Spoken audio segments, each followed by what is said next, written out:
मध्य प्रदेश में ranging and accelerating MSME performance योजना के तहत पारंपरिक उत्पादों के जीआई टैगिंग हेतु राज्य स्तरीय परामर्श बैठक आयोजित। मध्य प्रदेश के उत्पादों को राष्ट्रीय अंतर्राष्ट्रीय बाजार में पहचान दिलाना है उद्देश्य। मध्य प्रदेश लघु उद्योग निगम और ह्यूमन वेलफेयर एसोसिएशन वाराणसी के बीच साइन हुआ एमओयू। आपको बता दें, मंगलवार को मध्य प्रदेश शासन की सूक्ष्म लघु और मध्यम उद्यम विभाग के अंतर्गत राज्य नोडल एजेंसी मध्य प्रदेश लघु उद्योग निगम द्वारा विश्व बैंक समर्थित रैंप योजना के अंतर्गत जीआई टैगिंग के लिए राज्य स्तरीय परामर्श बैठक का आयोजन किया गया। इस बैठक का उद्देश्य राज्य के पारंपरिक, भौगोलिक और सांस्कृतिक रूप से विशिष्ट उत्पादों की पहचान कर उन्हें जीआई टैग दिलवाने हेतु आवश्यक विभागीय समन्वय स्थापित करना था, जिससे इन उत्पादों को कानूनी संरक्षण, राष्ट्रीय और अंतर्राष्ट्रीय बाजारों तक पहुँच और ब्रांडिंग के जरिए व्यापक पहचान मिल सके। लघु उद्योग की कोशिश जीआई उत्पादों को वन डिस्ट्रिक्ट वन प्रोडक्ट नीति से जोड़ते हुए बाजार और ब्रांडिंग के अवसरों को बढ़ाना है। इस राज्य स्तरीय बैठक में जीआई टैगिंग विशेषज्ञ और ह्यूमन वेलफेयर एसोसिएशन वाराणसी के कार्यकारी निर्देशक डॉक्टर रजनीकांत ने जीआई टैगिंग की प्रक्रिया, कानूनी ढांचा और देश भर में हुए सफल जीआई पंजीकरणों की जानकारी साझा की। इस बैठक में वन विभाग, सिडबी, मत्स्य विभाग, किसान कल्याण और कृषि विभाग, हस्तशिल्प और हथकरघा संचालनालय, जवाहरलाल नेहरू कृषि विश्वविद्यालय जबलपुर, अनुसूचित जाति विकास विभाग, मध्य प्रदेश लघु वनोपज संघ, पशुपालन विभाग, रेशम संचालनालय विभागों के वरिष्ठ अधिकारियों और विशेषज्ञों ने भाग लिया।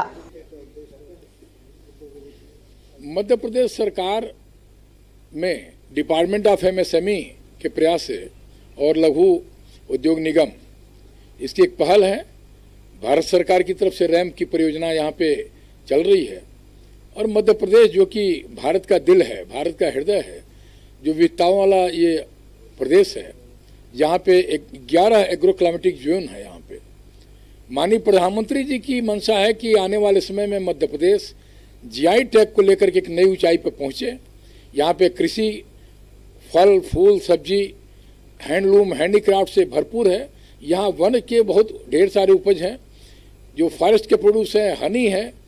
ये भारत की बौद्धिक संपदा में शुमार होने की बहुत बड़ी तैयारी ये चल रही है कि मध्य प्रदेश के जो प्राचीन उत्पाद हैं, यहाँ की शिल्प है, कलाएं हैं, वो सभी शामिल हों और भारत की बौद्धिक संपदा के रूप में पूरी दुनिया में एक नया बाजार मिले यहाँ से, और यहाँ के लाखों शिल्पियों, किसानों, बुनकरों, उत्पादकों को एक नया मार्केट मिले, जिससे उनकी आमदनी बढ़े।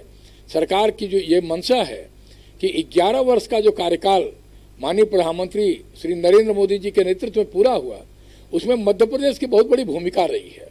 और मध्य प्रदेश अपनी प्राकृतिक संपदा के लिए जाना जाता है और इसी का नतीजा ये है कि आज ये बैठक यहाँ पे विभाग ने कराई है।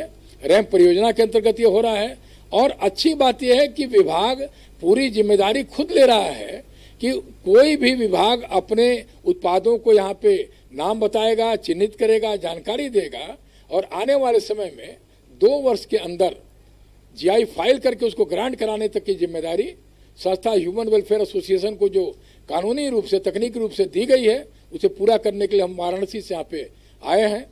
भारत सरकार ने 2019 में हमें पद्मश्री से सम्मानित किया। भारत में अभी तक हम 350 से अधिक जीआई फाइल करा चुके हैं, 157 ग्रांट हो चुके हैं, जिसमें मध्य प्रदेश के भी अभी हमारे प्रयास से यहाँ पे 26 उत्पादों को जीआई की हियरिंग कंप्लीट हुई है। 8 उत्पाद ऑलरेडी जीआई ग्रांट हो चुके हैं और 1 वर्ष के समय में मध्य प्रदेश में जीआई की संख्या 51 को पार कर जाएगी और हमें लग रहा है कि 2027 आते आते ये संख्या लगभग 100 के आसपास होगी। तो मध्य प्रदेश महत्वपूर्ण राज्य है भारत का, हिंदी हार्टलैंड है यहाँ का, और यहाँ की विरासत को सहेजने का ये प्रयास शुरू हुआ है। नहीं, आज के प्रयास में मुख्य रूप से चर्चा हो रही है उत्पादों को चिन्हित करने की। सभी विभाग अपने अपने उत्पादों की जानकारी दे रहे हैं और जीआई में लगभग 60-70 साल, 80 साल पुराने उत्पादों को लिया जाता है। उसका एक इतिहास होता है, उसका एक भूगोल होता है, एक जोग्राफिकल एरिया होती है। मध्य प्रदेश के जैसे महत्वपूर्ण इलाके हैं, जैसे पातालकोट का इलाका है, छिंदवाड़ा का पूरा इलाका है, या मंदसौर नीमच का पूरा क्षेत्र है, या भोपाल के अगल बगल के एरिया है, या नर्मदा नदी की जो विरासत है, यहाँ पे जो देन है लोगों को मिली हुई है, ये अपने आप में अद्भुत है।